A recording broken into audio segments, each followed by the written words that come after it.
जिले में डेंगू का खतरा, 386 मरीज आए सामने। मलेरिया के 41 व चिकनगुनिया के 3 मरीज भी मिले। आपको बता दें कि रीवा जिले में डेंगू के बढ़ते मरीजों की संख्या ने स्वास्थ्य महकमे की चिंता बढ़ा दी है। अन्य वर्षों की तुलना में इस साल डेंगू के मामले शहर के साथ गाँव में भी बढ़े हैं। सरकारी आंकड़ों के अनुसार जनवरी से अब तक जिले में 386 मरीज मिले हैं, जिनमें अकेले शहर के 151 पॉजिटिव केस हैं, जबकि उपचार के लिए बाहर गए मरीज अलग हैं।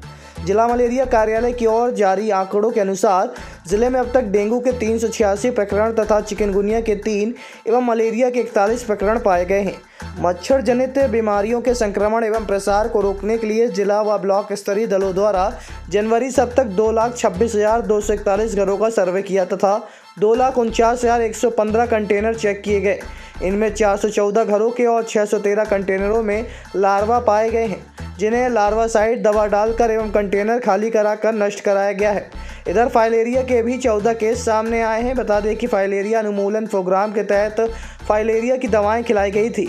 मीडिया से चर्चा के दौरान संजय गांधी अस्पताल के उपाधीक्षक डॉक्टर रत्नेश त्रिपाठी ने बताया कि संजय गांधी अस्पताल में इन दिनों डेंगू सहित मच्छर से जनित बीमारियों के मरीज जरूर बढ़े हैं, जिसके लिए चिकित्सकों के द्वारा समुचित इलाज किया जा रहा है।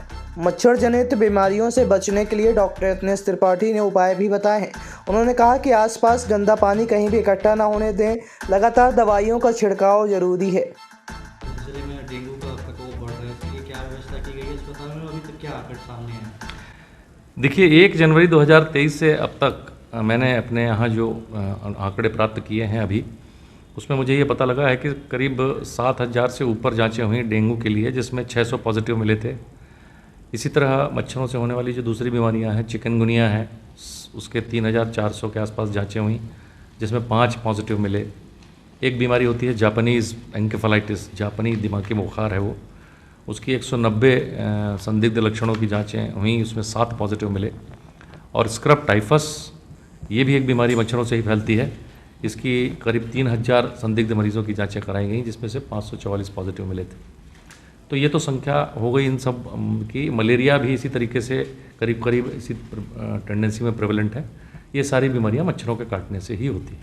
डेंगू को लेकर कुछ अलग से इंतजाम किए गए, क्योंकि मरीजों की संख्या काफ़ी बढ़ रही है। डेंगू शासन वैसे भी सजग है डेंगू के लिए, और डेंगू साल के इन दिनों में बारिश के समय में से डेंगू के लिए हम ज़्यादा अलर्ट हो जाते हैं, और उसके लिए विशेष प्रावधान है। डेंगू नोटिफिएबल डिसीज़ है, इसकी हमें जानकारी जाती है शासन को, और उसके लिए वार्ड में जो हमारे चिकित्सक हैं वो सजग रूप से देखते हैं कि यदि डेंगू उनको मिलता है तो उसका उपचार करते हैं।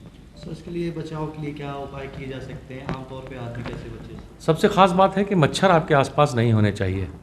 मच्छर होंगे तो उनको होंगे तब, संख्या ज़्यादा तब होगी जब आपके आसपास गंदगी होगी, पानी इकट्ठा होगा, पुराना जमा पानी होता है, उसमें मच्छर बहुत पनपते हैं।